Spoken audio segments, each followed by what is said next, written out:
Imagine you're building a system that reads news articles and assigns them multiple labels, like climate change, economic policy, and international relations. Sounds straightforward. Not quite. In real-world data, some labels appear hundreds of times. Others, like nuclear disarmament or space exploration, show up only a handful of times. This imbalance isn't just a statistical nuisance. It's a fundamental challenge that breaks most machine learning models. Traditional multi-label classification methods rely on statistical correlations.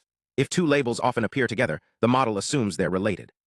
But here's the problem: correlation isn't causation. A model might learn that space exploration and NASA funding go hand in hand, but that's a surface-level pattern, not a true cause. When the real world shifts, when funding drops or new agencies emerge, the model fails. Worse still, rare labels get ignored. The model focuses on frequent ones, treating the rare ones as noise.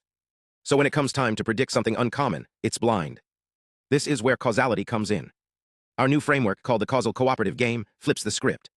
Instead of treating labels as independent or just statistically linked, we model them as players in a cooperative game, each responsible for a part of the causal story. Here's how it works. First, we use neural structural equation models to discover the true causal structure between labels. Not just co-occurrence, what causes what. For example, does climate change cause policy reform? Or is it the other way around? The model learns these relationships dynamically, building a directed graph where edges represent causal influence. But we don't stop there. We introduce counterfactual curiosity, a mechanism that asks, what if I change this feature? Would the prediction change? We generate counterfactual versions of input text, say, replacing climate change with economic crisis, and compare predictions before and after the intervention. If the model's output changes only when we tweak a truly causal feature, it's learning the right thing. If it shifts based on background noise, like a mention of Washington, we penalize that behavior. This reward drives the model to focus on real causal signals, not spurious correlations. Then comes the key to robustness: causal invariance. In real-world settings, data shifts, topics evolve, language changes, new events happen. A model trained on 2010 news won't generalize well to 2025. To fix this, we simulate multiple environments: synonym replacements, sentence restructuring, even grammatical edits. We then enforce consistency. Across all these variations, the model must make the same prediction for the same underlying cause. This is done through two losses: one that keeps the features stable across environments, and another that ensures predictions stay consistent. The result?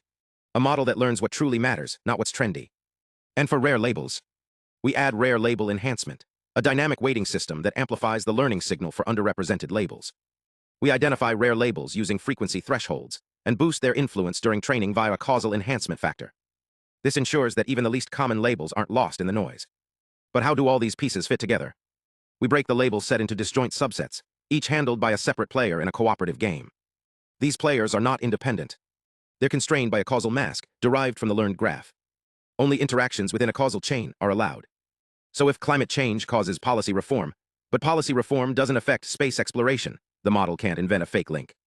This causal decoupling prevents spurious correlations from spreading across the system, like a firewall for misinformation. Now let's talk results. On 4 major benchmarks, 20 newsgroups, DBpedia, OSUMD, and Reuters News, our CCG framework consistently outperforms strong baselines like RoBERTA, HGAT, HyperGAT, and texting. On DBpedia, we achieved 62.9% rare label F1 at the 30% threshold, beating the best baseline by over half a point. On OSUMD, we captured clinically meaningful causal chains: humans right arrow risk factors, right arrow hypertension, right arrow coronary artery disease, right arrow angina pectoris. These aren't random associations. They reflect real medical logic. We also tested robustness under distribution shifts, simulating a temporal shift by training on older news and testing on newer ones. While RoBERTA dropped by 16.4% in rare label F1, our full CCG model only lost 7.4%, thanks to the causal invariance loss. Ablation studies confirm that every component matters.